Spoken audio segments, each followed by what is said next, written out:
تو دوستو جیسے کہ آپ جانتے ہیں ہم آپ کو حضرت عبداللہ بن ام مکتوم کے بارے میں بتا رہے تھے اور ہم نے اپنی پچھلی ویڈیو میں آپ کو سورہ عبس کے نزول کا واقعہ بتایا کہ کس طرح اللہ رب العزت نے حضرت عبداللہ بن ام مکتوم کی شان میں اپنے قرآن میں جگہ دی اور ایک پوری سورت ان کی شان میں نازل کی، اور اس کے بعد سے حضور اکرم صلی اللہ علیہ وسلم کا رویہ حضرت عبداللہ بن ام مکتوم کے ساتھ بہت زیادہ تبدیل ہو چکا تھا۔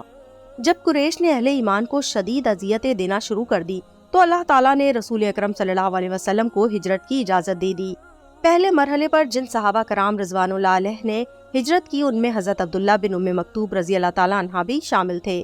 مدینہ منورہ پہنچ کر حضرت عبداللہ بن ام مکتوم اور حضرت موصب بن عمیر رضی اللہ تعالیٰ عنہ نے لوگوں کو قرآن مجید کی تعلیم دینا شروع کر دی اور دین اسلام کی دعوت پھیلانے میں ہمتن مصروف ہو گئے، اور ان کی دعوت سے متاثر ہو کر بہت سے لوگ حلقہ بگوش اسلام ہوئے۔ جب نبی کریم صلی اللہ علیہ وسلم خود ہجرت کر کے مدینہ طیبہ تشریف لائے، آپ صلی اللہ علیہ وسلم نے آتے ہی حضرت عبداللہ بن ام مکتوم رضی اللہ تعالیٰ عنہ اور حضرت بلال رضی اللہ تعالیٰ عنہ کو مستقل مؤذن قرار دے دیا۔ دن میں 5 مرتبہ توحید کا یہ نغمہ اہلیان مدینہ کو سناتے اور انہیں کامیابی کی راہ پر گامزن ہونے کی تلقین کرتے۔ معمول یہ تھا کہ حضرت بلال رضی اللہ تعالیٰ عنہ اذان دیتے اور حضرت عبداللہ بن ام مکتوم رضی اللہ تعالیٰ عنہ تکبیر کہتے، اور بعض اوقات اس کے برعکس ہوتا، لیکن رمضان المبارک میں تو ان کی اور زیادہ شان ہوتی۔ مدینہ منورہ میں لوگ ایک کی اذان پر سحری کا کھانا تناول کرتے اور دوسرے کی اذان سے سحری کھانا بند کر دیتے۔ حضرت بلال رضی اللہ تعالیٰ عنہ لوگوں کو بیدار کرنے کے لیے اذان دیتے اور حضرت عبداللہ بن ام مکتوم رضی اللہ تعالیٰ عنہ نماز فجر کے لیے اذان دیتے، کیونکہ آپ فجر کے وقت کا خاص خیال رکھا کرتے تھے۔ حضرت عبداللہ بن ام مکتوم رضی اللہ تعالیٰ عنہ کی عظمت کا آپ یہاں سے اندازہ لگائیں کہ نبی اکرم صلی اللہ علیہ وسلم نے اپنی غیر حاضری میں تقریباً 10 مرتبہ انہیں مدینہ منورہ کا نگران مقرر کیا، اور ایک مرتبہ ڈیوٹی اس وقت ان کے سپرد کی جب آپ صلی اللہ علیہ وسلم فتح مکہ کے لیے روانہ ہوئے تھے۔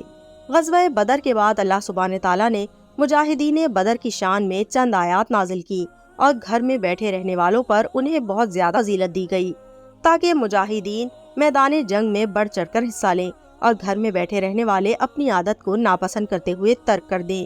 یہ آیات سن کر حضرت عبداللہ بن ام مکتوم رضی اللہ تعالیٰ عنہ بڑے غمگین ہوئے اور انہیں شرکت جہاد کے لیے اعزاز سے محرومی بڑی دشوار محسوس ہوتی۔ فوراً خدمت اقدس رسول اللہ صلی اللہ علیہ وسلم میں حاضر ہو کر عرض کی، یا رسول اللہ صلی اللہ علیہ وسلم، اگر میں معذور نہ ہوتا تو ضرور جہاد میں شریک ہوتا۔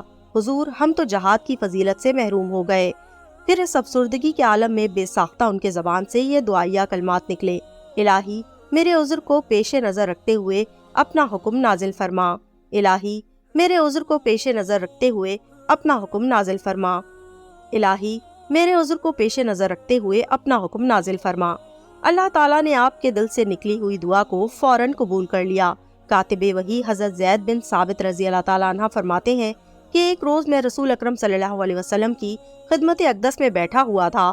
آپ صلی اللہ علیہ وسلم پر قنوتگی کی کیفیت طاری ہوئی، اور اسی اثنا میں آپ صلی اللہ علیہ وسلم پر وحی نازل ہوئی۔ تھوڑے سے عرصے میں قنوتگی کی یہ کیفیت جاتی رہی۔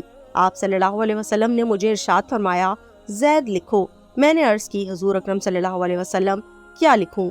آپ صلی اللہ علیہ وسلم نے فرمایا، یہ آیت لکھو۔ ترجمہ: مومنوں میں سے بیٹھے رہنے والے اور اللہ کی راہ میں جہاد کرنے والے برابر نہیں ہوتے۔ حضرت عبداللہ بن ام مکتوم رضی اللہ تعالیٰ عنہ نے عرض کی، حضور، جو لوگ معذور ہیں ان کے لیے کیا حکم ہے؟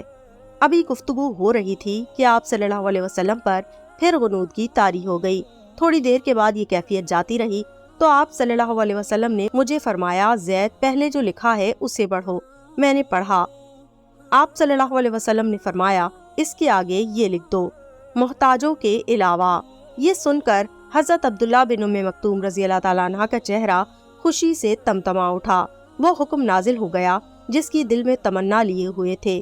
حالانکہ اللہ سبحانہ تعالیٰ نے معذور لوگوں کو جہاز سے مستغنا قرار دے دیا تھا، لیکن حضرت عبداللہ بن ام مکتوم رضی اللہ تعالیٰ عنہ کے دل میں اس خیال نے انگڑائی لی کہ کیا ہوا اگر میں معذور ہوں، کیوں نہ جہاد میں شریک ہو کر اللہ تعالیٰ کا قرب حاصل کروں۔ ہمیشہ بڑے ہی کارنامے سر انجام دیا کرتے۔ اس دن کے بعد ہمیشہ ان کی یہی کوشش رہی کہ کوئی غزوہ ان سے نہ چھوٹے۔ قتال میں انہوں نے اپنے ذمے خود ایک کام لے لیا تھا۔